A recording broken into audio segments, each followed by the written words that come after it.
Welcome to Metabolic Matters podcast, where we embark on conversations with thought leaders, disruptors, change agents, and passionate souls. Together, we'll delve into what truly matters to them. And you'll learn how to metabolize this newfound wisdom so you can transform your own metabolic health. Now let's meet today's guest. Hi, everybody. We are going to have so much fun today, hanging out with this beautiful human being here with a gorgeous tropical backdrop. Kind of funny here that we're literally talking to you from the same region of the world. Jana and I are neighbors here in Mexico. She just lives a few 20, 30 minutes south of me. So it's really fun to be able to share the Bay of Banderas experience. So it's really fun for that piece. But even more, what's amazing is even though she's my neighbor, I've only gotten to know this human being over just over a year now. When I got to partake in a little live and learn session on pelvic floor health at a bioregulatory medicine conference, that was the first time I met Jana, and it just seemed like sisters from another mister from the get-go. We also had an opportunity to be roommates at a big women's biohacker conference in the fall. And now our husbands have become BFFs and have a bromance of their meeting of the minds. But there's so many things that I love about this woman. She is such a go-getter. She's such an inspiration. And she's speaking on a topic that's so near and dear and so underestimated for the role that it plays into our wellness. So welcome, Jana Danielson. It is an absolute delight to have you here today. Naisha, thank you for inviting me. And I feel everything that you gifted me just now, I feel exactly the same. And there's people in your life that are new, but yet it feels like it's been like, what was my life like before I knew Naisha? That's what it feels like. So I'm really excited for this conversation because, when we're, connecting just socially, we always have so much to chat about and we get so excited about each other's worlds, and now we get to come together and share. I love it. And so, this is what I think is so interesting is you have kind of a specialized niche that you are going to be talking about today, but I've also watched you kind of go into the sort of myopic view of it, but also recognize the interconnected aspect of it to the entirety of our being, the terrain, if you will. Mm-hmm. So how in the world did you get into the field of pelvic floor health? Walk us through that. At 21 years of age, I was finishing my undergraduate degree in business. I was newly engaged because good Lord knows back then you got engaged in your early 20s. I know that's not kind of the way things go now, but I was newly engaged, finishing my degree. And I was also in about probably 24 months in to a 3.5-year medical journey. And at that time in my life, the answers that I was seeking didn't have, or the questions that I was seeking answers to, I couldn't find the answers. And in place of those answers came prescription after prescription after prescription. So as a 21-year-old, I was on 11 different medications. It was a grocery list.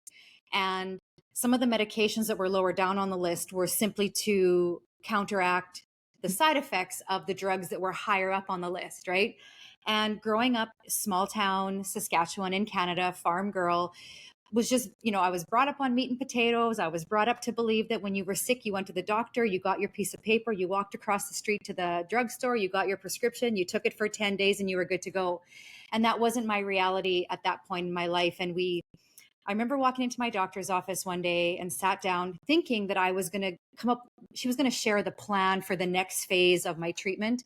And instead she told this is what I heard her say. She said to me, Jana, as your medical team, we connected. I'm here today to tell you that we've come to the conclusion that we believe the pain is in your head and that you're seeking attention, and we wish you a nice life.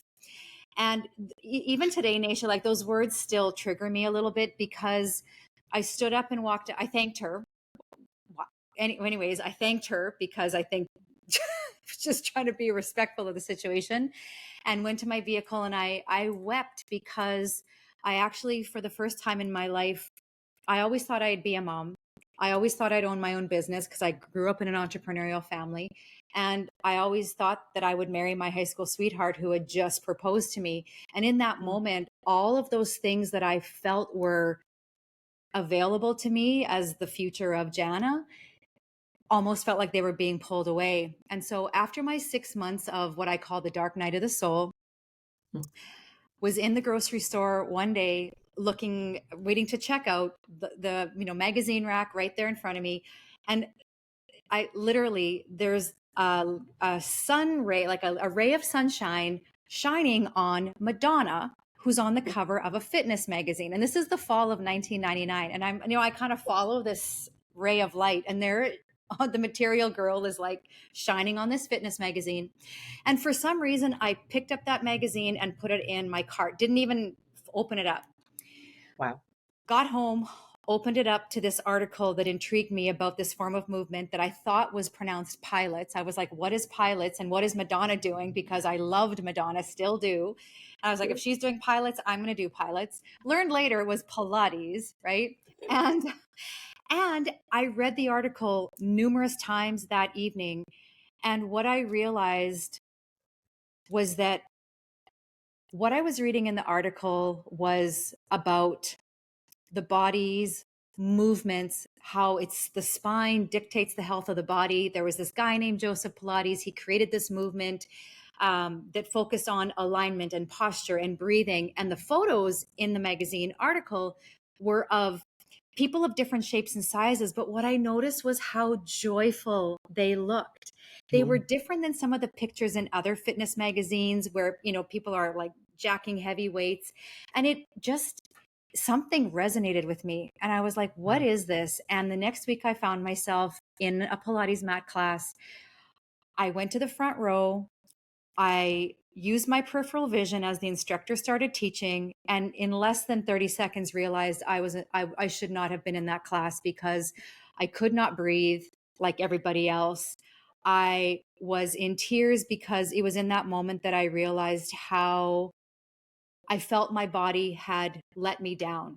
In that moment, I actually hated my body. I didn't know how I came to get this body, what I did, like, why, Lord, why do I have this body that doesn't serve? And in that moment, I promised myself I would not come back to that class. After the class, my instructor walked up to me. No words were exchanged. She wrapped her arms around me. I burst into tears. And all she said to me was, come back on Thursday. This was a Tuesday. And I went back every Tuesday and Thursday, Naisha, and literally 4 months to the first Pilates class I did, I was off all 11 medications. And I knew that there was something that I was gifted in my pain journey that I needed to help others that fell through the cracks like I did. And here I had this business education, and I was like, I'm not in physical therapy. I'm not in med school. I'm not in kinesiology. Like, how can I take this and create something from it? And about 6 years after that, I was at a Pilates conference, got certified in Pilates, heard a urogynecologist speak about his research on pelvic floor health. And in that moment, my world changed because he shared that in the research he did, 90% of pelvic floor dysfunction is not medically diagnosable. It's not something that is wrong with the body. It's breathing, it's posture, and it's movement, of which as a Pilates instructor, that's what I did with my clients day in and day out. And that's, kind of the pain to pleasure or hero's journey. We call it different things. But that's how I came to this world of pelvic floor health and realized very quickly that the conversations that needed to be had were not being had. Women were like on mute about this. They don't share it with their doctor. They don't share it with their girlfriend. They suffer in silence because we're told on TV that just buy this adult diaper. That's what happens when you age, right? And we buy into it, or we believe that we're new moms. Of course we should pee our pants. Or so that really is the catalyst for me that brought me to this area. Holy amazing synchronicities and alignment, and you just being willing to observe it and to heed it, like to listen Yeah. and follow that trail. You alluded to one particular symptom that may be related to pelvic floor health, but what are some of the other kind of early warning signs or symptoms that people might be experiencing if they too are dealing with some issues around dysfunction of their pelvic floor? Yeah. Yeah. So, I think this is a really important question because so many people just think that pelvic floor dysfunction equals incontinence, right? If you're coughing or sneezing and you're leaking, that's pelvic floor dysfunction. Yet that's only like one piece of the puzzle. So, Got it. first of all, let me help our audience understand that the pelvic floor can be hypertonic. So, Yes. if Good. maybe you ate too much sugar and you're hyper, there's too much movement. Your pelvic floor can have hypertone, too much tone. So it's tight in essence. In the fitness world, we often confuse tight with strong. And Mm, they're two very different things because a tight muscle is just as dysfunctional as a muscle, or in this case, the pelvic floor is a group of 14 muscles that are hypotonic. So HYPO, which means lacking tone. So here you have the spectrum of hypertone, too much tone, pelvic floor like a rock wall. The other end of the spectrum is hypo, lacking tone. All right. So incontinence actually also comes in many forms. So, like I mentioned, you can cough, sneeze, laugh, jump on a trampoline, go for a run, and there might be some leaking. All right. So, we call that stress incontinence. There is, I know you're dealing with a little tickle in your throat today, right? yeah. So, every time you cough, there is this intra abdominal pressure that's going down every single time you cough. All right. In addition to that, so that's one form of incontinence, is that stress incontinence. The other form of incontinence is urge. Now, we Mm, can be sitting here having a conversation and I don't have to go to the bathroom right now, but in a nanosecond, you're going to see me bust out of here. I'm going to be undoing my shorts as I run to the bathroom in hope that I can whip down my underwear in time to get on the toilet without having an accident. Okay. So that is urge. Sometimes it's connected to an action. So you have bags of groceries, you're walking up, through your garage and you put your hand on the doorknob of your house. And oh, every single time you do that, it triggers the brain to be like, now, like not in 5 seconds, but now. All right. wow. So incontinence can happen in both. Those are both forms of incontinence. Pelvic floor pain is another, just Huge. generalized pelvic floor pain. Why does that happen? A couple of reasons. Unbeknownst to us as women, and here's my little pelvis. We Ooh, carry, that was okay, helpful so for the here's the pelvis. Here yes. are these little bones. If we call these our hip bones, okay, so if you put your hands on the front, but essentially there's three bony structures here that make up the pelvis. There's the pelvic floor. It looks like a hammock.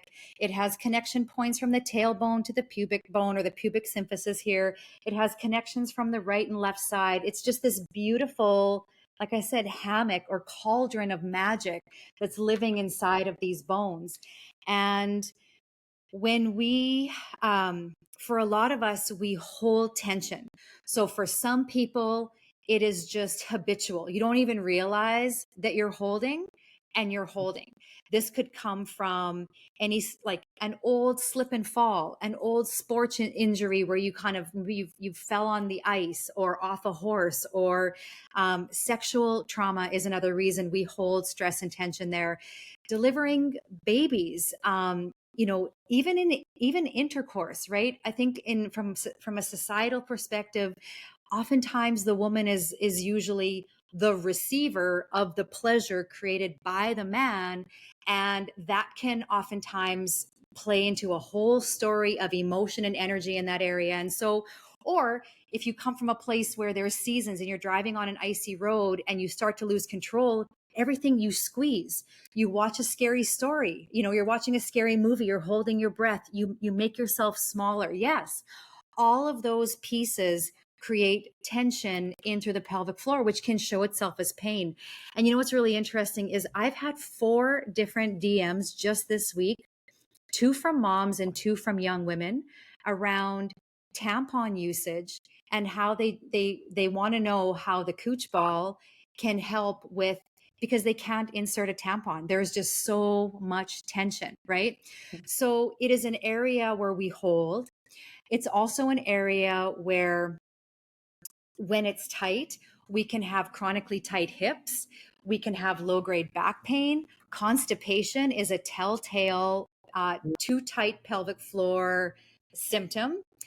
Incessant bloating that you can't get control of. Cold, tingly feet from a lack of blood flow is also rooted in pelvic floor. So there are these symptoms or outcomes that we might know of. And then there's some that you would not chalk up to being pelvic floor dysfunction that really is. And I hope we talk about Kegels, because that tends to be one of the go-to strategies. And I want to give my opinion on that. Well, first of all, so many things. You are helping people understand the visual of our pelvic floor. So I know you've got some other ways to help us visualize this and understand it. So we'll come into that next. You've now given us kind of a laundry list of a lot of symptoms that have been related. You've alluded to some of the mental emotional components that can add weight in this region of our body. You've also mentioned that there's just kind of this systemic response to the local, either laxative, laxicity, is that a word? There we go. The laxness of, or the looseness of, as well as the overtension of. So I think that's really interesting. I love that you pointed out that there's this hypo and hyper toned aspect, which is a perfect segue into the Kegels, because every one of us, men and women, but in particularly women, we've all been taught, just do your Kegels to exercise, keep that going. But I can only imagine from you now showing us the differences between the hypo and hyper, that there's a large population that this is going to backfire in pretty tremendously. So tell us more about that. And you know what? I appreciate that you pulled in the guys into this conversation, because there's actually men that I've talked to that are like, I remember having a booth at a trade show once, and these guys walked by and they were talking to each other, but I overheard them and they're like, I am so glad we don't have to deal with stuff like that. And I was like, hey guys, you have pelvic floors too, just because you have a different anatomy. And they were floored, right? And in a guy's body, about 90% of pelvic floor, or sorry, I'll say it this way, about 90% of erectile dysfunction is actually pelvic floor related. There is nothing wrong with the minds and the bodies of those men that, that their ego, their persona, the essence of man is being impacted when they cannot get an erection. And in most cases, it is a hypertonic pelvic floor that is literally blocking the blood flow from getting through to the penis. And when we look at some of the erectile dysfunction drugs, they are lab created nitric oxide, right? Which is a vasodilator, which we create on our own just by simply breathing through our nose. And so we give these guys this big high dose of nitric oxide, and they've got erections for 6 hours. And it's not really solving the issue, when all it takes in most cases is a couple of pelvic floor physical therapy sessions. And I will say, for a man, the only way in is anally. So you got to get past that. Yeah. But I have, when I used to own my clinic and my Pilates studio, I had pelvic floor therapists on my team, and we would co-manage patients all the time. And they would talk about just how quickly men's bodies respond to pelvic floor physical therapy. Once they get past that, I got to have someone's finger up my butt for this to happen. But if they can get beyond that, it is actually quite beautiful what can happen in a man's body from a pelvic floor health perspective. Yes, totally. Right. So let's loop back to the Kegel, because like you said, a lot of us have been taught that that's what you do. And if you're peeing a little bit, you should just be doing more Kegels. I read once that about 70% of pelvic floor dysfunction falls into the hypertonic phase of dysfunction. 70%. So if we had 10 women here, 7 of them would be hypertonic. Kegels would work for 3 out of those 10, but all 10 would be doing it. All right. So Kegels do have their place. They do really kind of tap into and support the hypotonic or the pelvic floor that's lacking tone, for sure. But here's where I feel like I like to go beyond the Kegel, or where I feel the Kegel falls a little bit short. In the instruction of a Kegel, most of us get told, just visualize or just feel as if you're stopping the flow of urine and starting the flow of urine. That's how we're cued. Okay. So if we, and I'm sure some of you, as I was doing that, were actually doing it with me, because I was doing the exact same thing. All right. So if we think about, now I'm pulling my Pilates brain into this conversation, right? So Naisha, if you came to me and said, I really want to improve my shoulder strength and mobility over the summer, what can you do to help me with that? I would never say to you, well, I want you to go into like a push-up position, and I want you to pretend you're pushing the wall away and then let go, and push the wall away and let go. What we're doing there is we're creating this contract, relax, which is exactly what we're telling the pelvic floor to do. But yet muscles don't work that way, right? They have these beautiful spindles that are like a dimmer switch in a chandelier.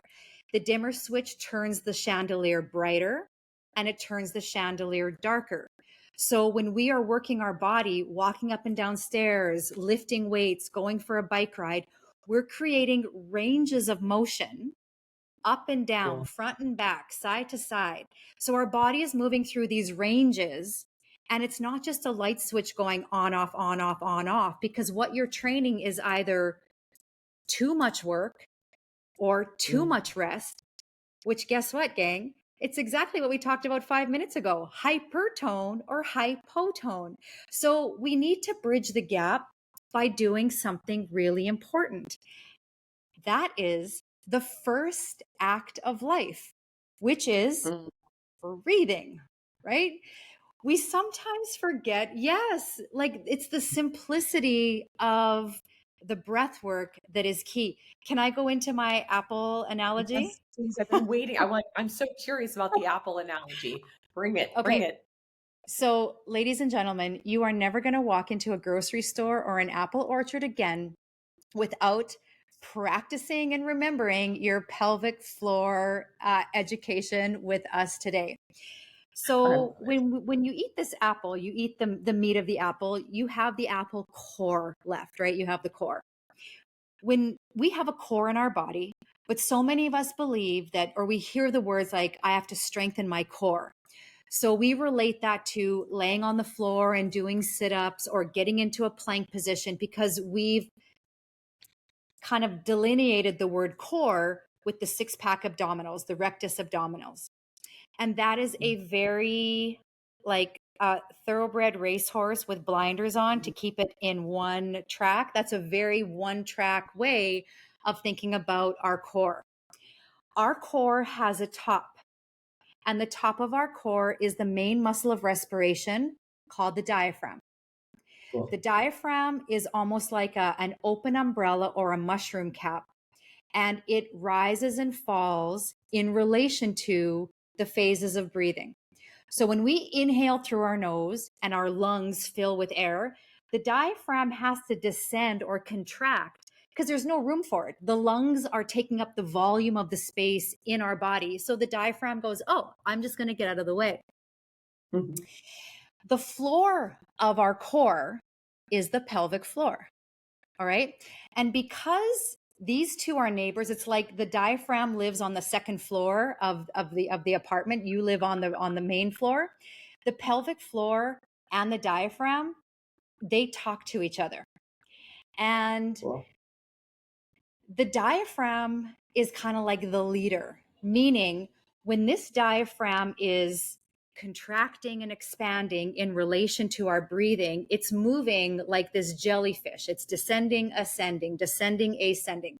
When it does that, the pelvic floor will follow.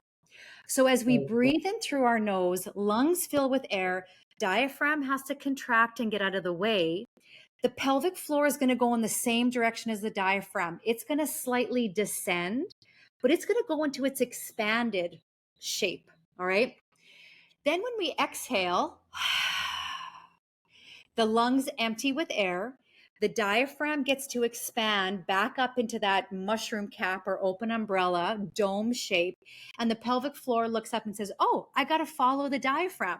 So the pelvic floor contracts and it lifts. And Wow, then very we cool. take a breath in and the pelvic floor relaxes, and we breathe out and the pelvic floor lifts. So the two together create this beautiful synergistic relationship. Well, guess what happens when the diaphragm stops moving? And you might think, well, how would the diaphragm stop moving? That would mean you would stop breathing. And actually, no.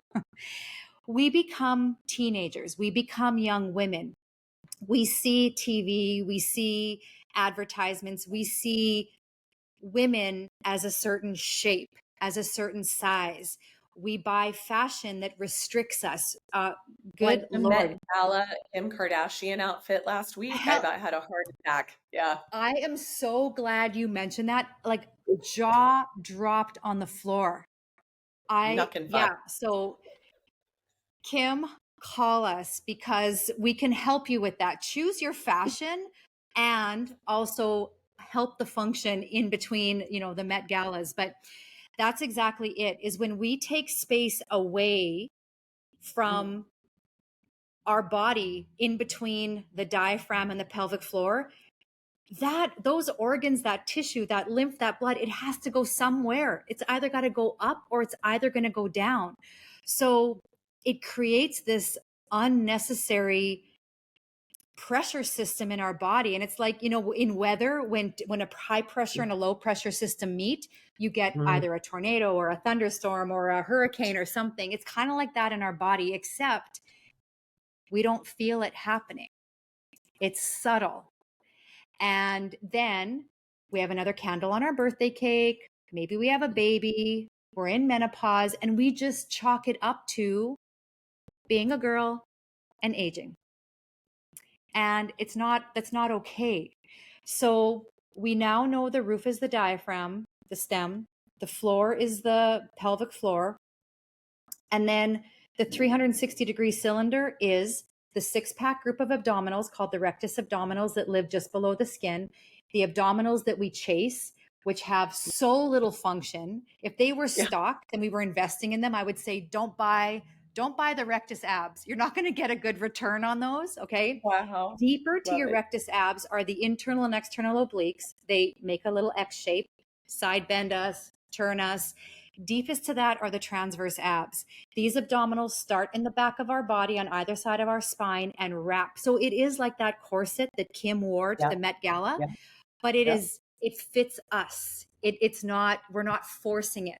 So when we inhale through our nose and we expand our waistband or expand our belly into our waistband, and when we exhale and contract on 360 degrees, bring our body away from our waistband, that is the transverse abdominis at work.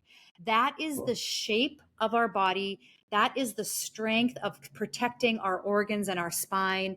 That is the cylindrical wall of the core, of which your pelvic floor, your diaphragm, and those four abdominals are a part of. And that's how they work together. So do you know what that means, Naisha? Simply, in between Zoom calls, if we are doing 10 or 12 diaphragmatic breaths, we're actually working our transverse abs. We're getting a core workout without tension in our neck, tension in our jaw. And it's just giving us, besides 600% more oxygen when we breathe that way, it nurtures the parasympathetic nervous system and it wakes up the diaphragm, which then wakes up the pelvic floor. So it's like CPR for your pelvic floor when you breathe properly.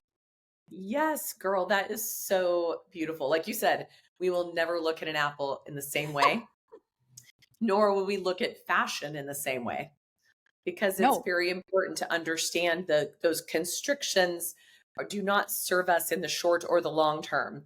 And so I really love that. And then deepening our awareness that it's probably not a great idea just to, like you said, push against that wall and do the keep, like barrel through, knowing that over 70% of us are actually dealing with this hypertonicity. You want to, I love that undulating jellyfish piece is really fascinating to me. The visual is really, really, really powerful. But what I also hear you alluding to is you can't, like, again, you're taking us away from just focusing on the vagina or the penis or the pelvic bowl. We actually have an amazing, which Dr. Cherie Ong, who's part of the Ong Institute. We have a really amazing conversation. I'm going to go live shortly after this conversation, who's a pelvic floor surgeon. So she does hyper focus on this part of the body, and there's importance and reason and rationale for why you do that. But Jana, what you're taking us on is a journey that goes upstream and out from that, and you really take the terrain to heart. Can you talk to us maybe a little bit more about some of the lifestyle? You just gave us some really juicy metaphors. You gave us some great visuals, but what other lifestyle modifications could you recommend for people to start to address the pelvic floor health and how it interfaces with the rest of the terrain? Yeah. So, I mean, breathing, that's the first B that I always like to talk about. Now, the second one that's probably just as simple and as much as dismissive, I guess, as breath can be, is our posture, our body position. All right. So when you can imagine again, so we have, the pelvis here. I believe the stat is about 80-20. So most people will stand with 80% of their weight forward into the pads of their toes and about 20% back on their heels. Now, you don't have to be a mechanical engineer or a structural engineer to look at a body part and be able to identify how it should function in an optimal way. So, there are 26 bones in each foot. One big, huge bone at the back called the calcaneus, which is our heel bone, and then 25 other small bones. Because what is the foot meant for? The foot, the hands, the spine, little bones equal movement. Big bones, like the femur in our leg, is stability. So small bones, mobility, big, heavy, dense bones, stability.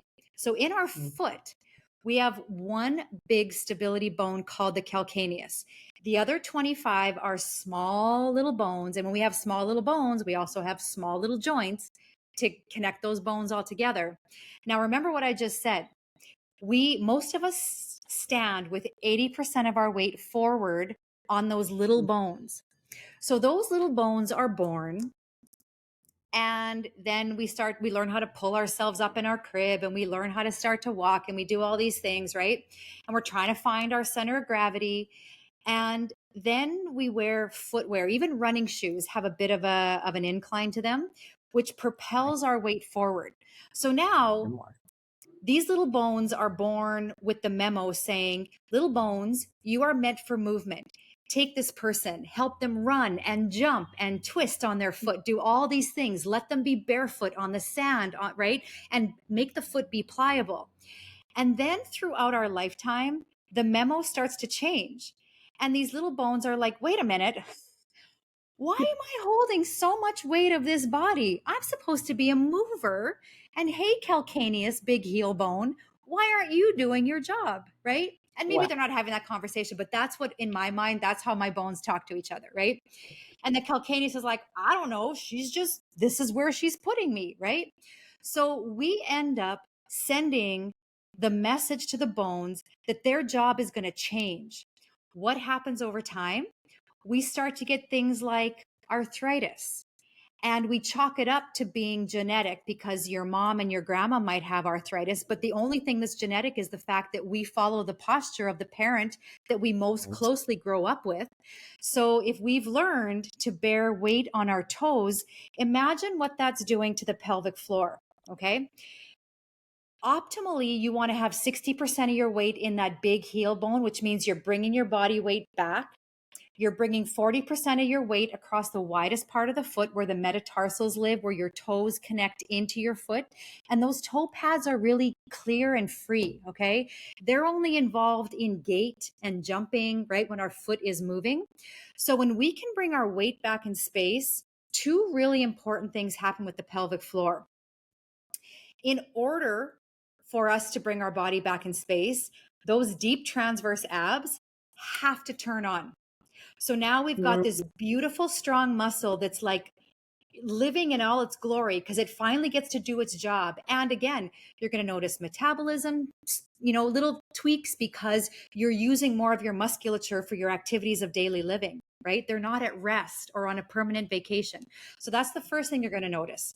The second thing you're going to start to notice is that you might start to get you might say, this hurts my knees, or when I stand this way, it hurts my low back, because it's maybe been decades since you've actually stood in the right posture, where all those other muscles of your low back, your quads, your glutes, your hamstrings, you're helping them remember. They know what their job is. You're just simply helping them remember. So it's like saying to your body, we're going to move from this house. We're just moving down the street. All right. And your body's like, but I like this house. This is what I know. Right. And even though it's what you know, it is out of alignment. It creates dysfunction. It creates inflammation, right? It's dis-ease. When there is a lack of ease, there's dis-ease. And so those, the bursitis and the tendinitis that you might think, I shouldn't have played pickleball yesterday. Well, it's not pickleball. It's the fact that you're living where you actually shouldn't be. And so when we bring ourselves back, so besides the breathing, body position is absolutely key to pelvic floor health. Love it. And first of all, again, I love how you bring us through this, because everyone wants to blame something externally for a functional and structural problem internally. Yeah. That is easy to correct with awareness and some tools. And this is what, please. No, I was just going to say, and you know how we know that people are doing exactly what you're saying. The incontinence product industry is a $26 billion industry, or sorry, 21 billion. The incontinence product is a $21 billion industry. That is a lot of pads that are being purchased in the guise of a solution. And that that's not the solution. That's not going to help you get a full night's sleep, because that's the other piece of this puzzle, is that how the train of the body is impacted when we do not get that restorative, regenerative sleep. We can't have healthy circulation and lymphatic drainage and fascia and good movement when we're up 3 and 4 times a night, disrupting those restorative sleep cycles, which is exactly what happens when we have to night wake to go to the bathroom. So that's the other kind of piece of this that we haven't touched on yet. Amazing. And that's just it. It's like, this is what I'm hoping is this conversation is bringing awareness for people to go, wow, I'm really conscientious about how I'm eating, or maybe when I go to bed, or perhaps I'm getting rid of the plastics in my house and the fragrance, the Febreze or whatnot, and maybe being thoughtful about my time in nature and my screen time. But we do need to start to take inventory of our structure as well.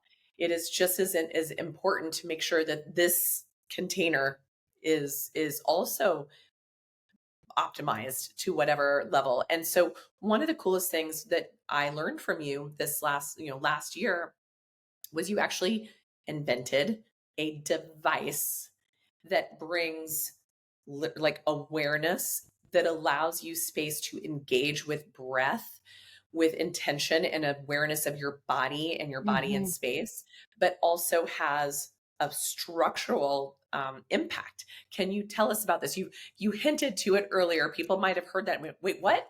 As you kind of breezed past the word Cooch Ball.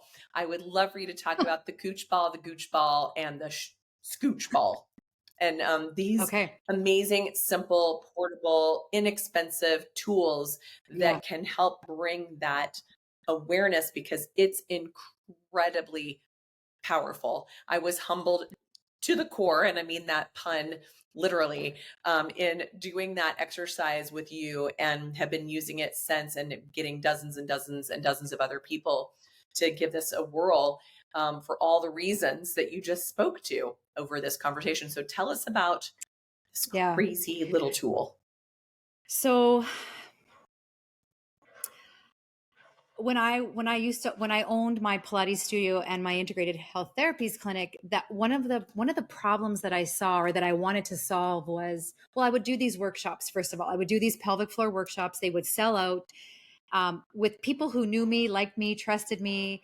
And it was weird, Naisha. Like, no one would make eye contact with me during these webinars or during these seminars. There were no questions. And I was like, do I have something in my teeth? Like, what's going on? And then after every seminar, there would be a lineup of women in tears telling me that I just spoke to their soul. And I was like, what? Why can't we have this conversation?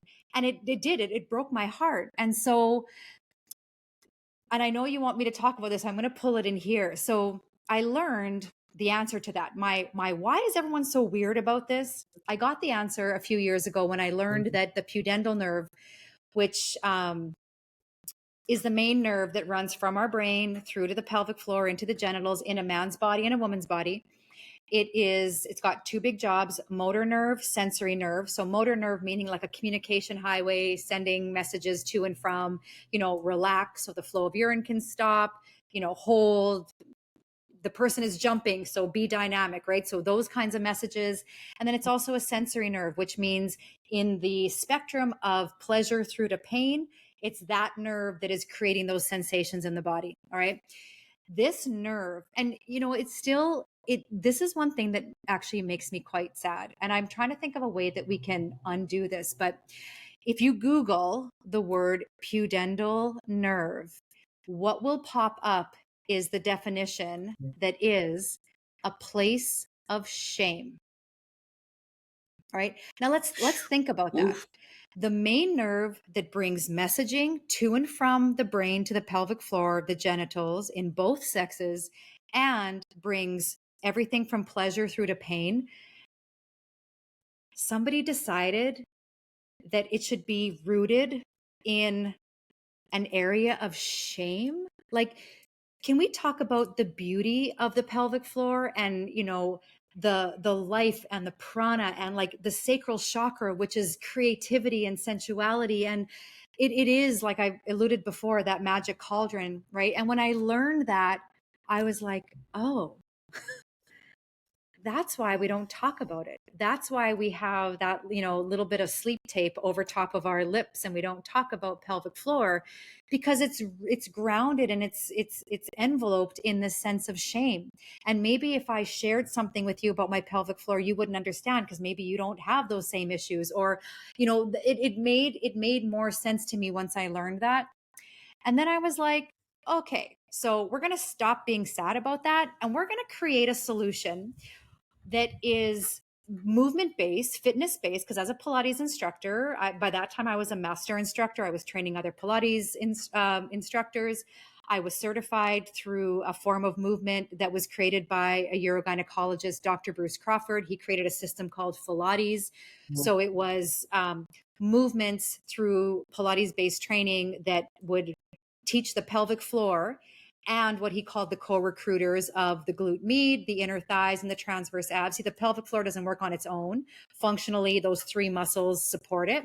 So I was doing all this training and thinking, when I'm in my studio and when my instructors are in my studio, what can we do in a class so that when our clients walk across the hall to our clinic and see their pelvic floor therapist actually gets to work on a new pelvic floor every time.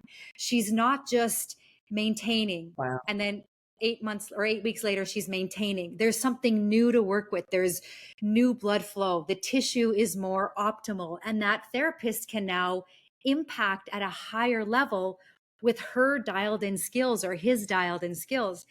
And so the mom of 3 boys, I was like, what can I do that's kind of like a foam roller that would release fascia, but it's the groin? And I tried straddling a foam roller and I was like, that doesn't work. So I went to my boys' toy room, which was full of mini basketballs and lacrosse balls and tennis balls and golf balls. And kind of like the 3 bears, I called my husband downstairs. I was like, Jason, sit on this ball. What do you feel? Sit on this. And some were like, nope, nope, that's not going to work. And I knew what I wanted to create. When there is oxygen-rich, nutrient-rich blood to any part of the body, the biofeedback is tingly, warm. That's how you know there's blood flow. And I knew what I was searching for. I knew the feeling I wanted, but nothing that I tried could create it. So as an entrepreneur, you know this, Naisha, right? When there's a gap in the solution matrix, we create it. And so the Cooch Ball, I wish it was, there's moments where I think, man, I wish this was more complicated, right? Because I feel like today in health and wellness, we tend to gravitate to the techie, more complicated, higher price things that we think, yeah. So many bells and whistles. Like, this is it, ladies and gentlemen. I wish there was more to it. What you don't see is the patent, which we're going through the process. The patent's inside, because when you sit, the action of cooching, if we use it as a verb, the action of cooching is sitting on the ball. The ball has a little bit of squish to it, simply because we want to work with the sympathetic nervous system, which is our fight, flight, freeze. And if this is too hard, sometimes it can automatically trigger that protect, which is what we want to we want to undo that holding and that tension. So when you sit on this ball, on a chair, on your couch, on your mattress, on a hard surface like the floor, what's happening is the weight of your body on the ball is creating this beautiful kind of relationship with the tissues in the body. So first of all, we have fascia, which is connective tissue that is like a boa constrictor snake that wraps around every muscle fiber we have. And when we are properly hydrated, when we've got great posture and good blood flow, muscle and fascia should glide like a little kid going down a water slide. The reality is we're over caffeinated, we're stressed out, we didn't have a good sleep, we're eating a little bit too much sugar, and that fascia and muscle are like Velcro. And so what happens is the nutrient-rich blood that this muscle fiber needs, now that fascia is holding on for dear life. And blood flow can't get through. So like these palms behind me, they need sunlight, they need water to flourish. Our muscles need the oxygen-rich, nutrient-rich blood. And when they are lacking it, or when it is non-existent, that muscle is simply over time going to atrophy and die, and it's going to lose its function. All right.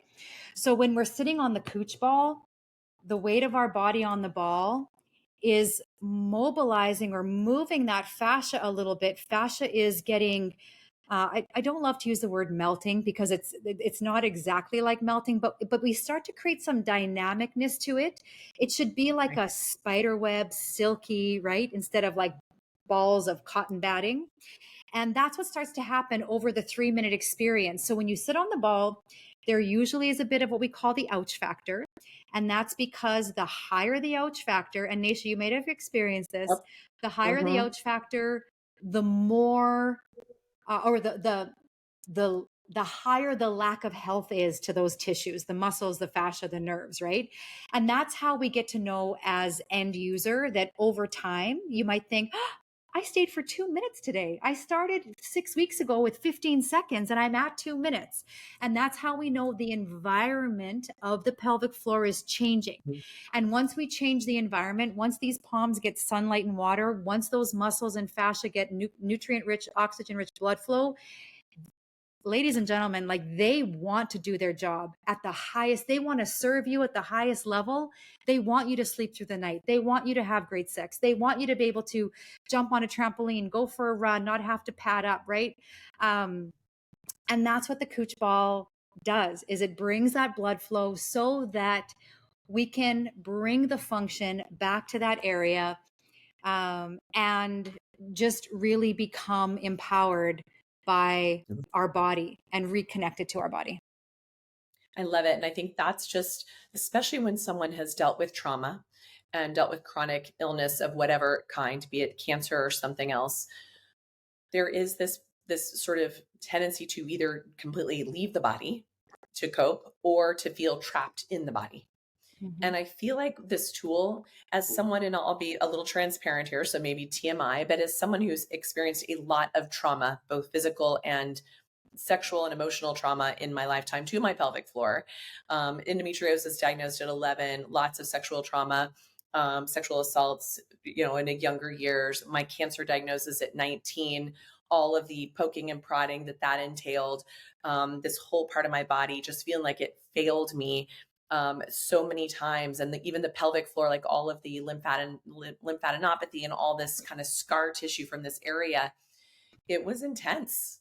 to put it mildly, when I started with this, and it brought up emotion for me. And knowing what I know, and Jana being such a good teacher of this, I was able, like, kind of thinking about how I would train to do like ice baths or Wim Hof breathing. You start out for a few seconds and you build on it. It's not go and hit this 3 minutes, especially if you're my personality. Don't do that. Don't do that. Right? Baby step into it, because it will open just as it should at the rate and the time that it should. And it's incredible how I feel like my travel on air, like long flights on airplanes, I don't get as much lymphedema.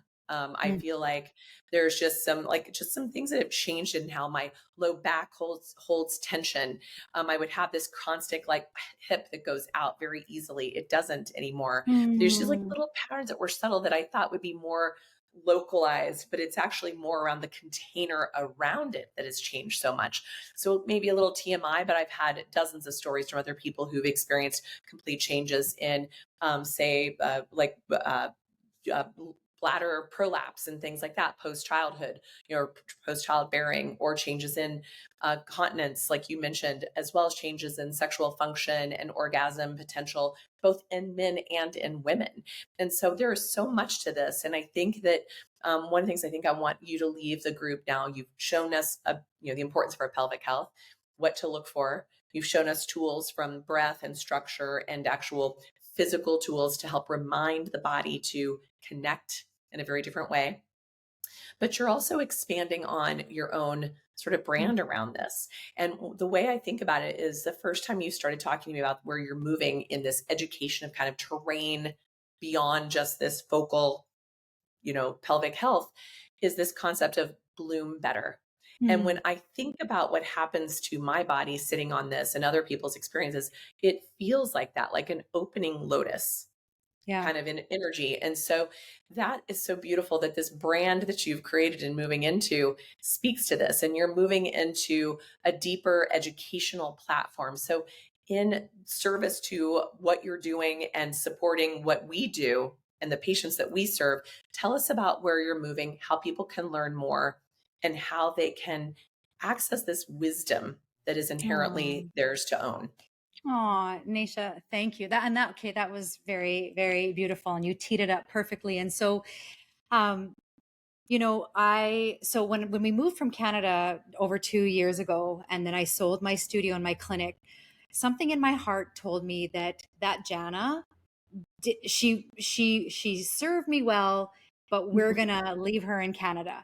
All of the knowledge, all the wisdom about the body and moving and mindset and motivation. And I just thought, okay, now I'm going to be the Cooch girl, and I'm going to focus in on pelvic floor, and that's what I'm going to do.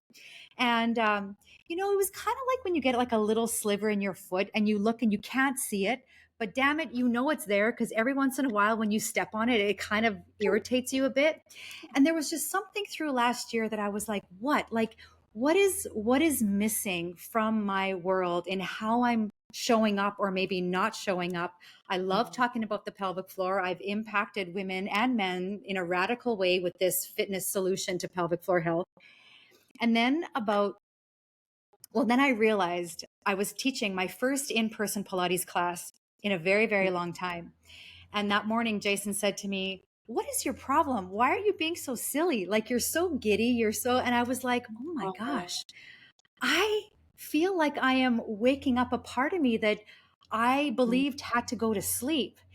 And that's when the Bloom Better, the brand name, it's like when we named our kids, I just knew they were going to be Tyler and Will and Tommy, right? And this was like, wait a minute, what am I doing for women? I don't want, if you are a Gerber Daisy, Naisha, I want you to be the best damn Gerber Daisy that you can be, even though maybe as you scroll through Instagram, the stoic, beautiful red rose is like, oh, I just wish I could be a rose, right? And we find ourselves doing that. Like, look at her body, look at her life, look at her family, right? As we scroll.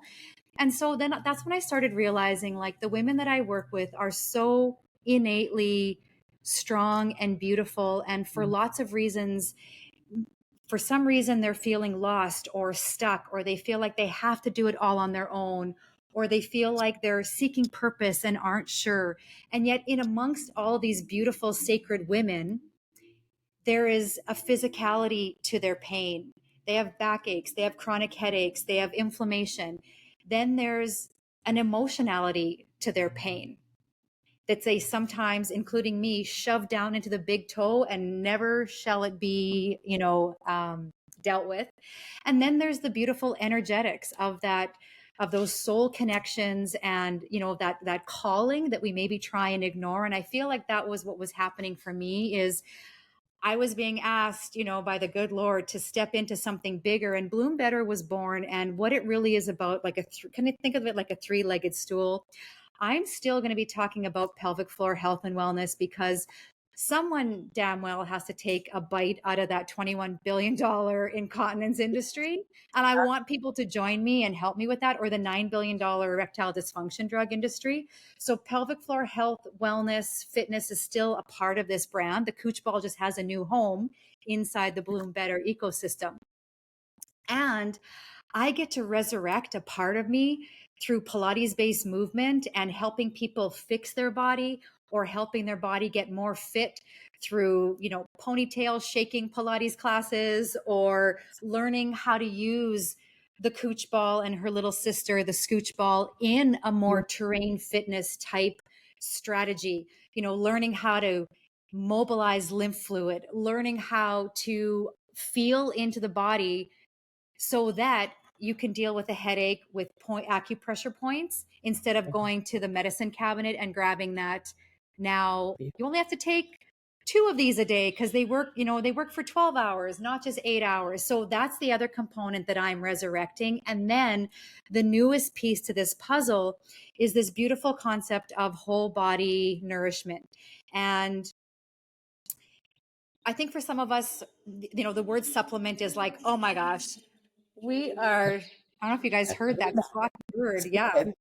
She had something to say about that. She's cheering me on. Yeah. So I feel personally that the supplement industry is very noisy. I feel like there are lots of brands and products out there that they don't say what's on the label is not what actually is being said.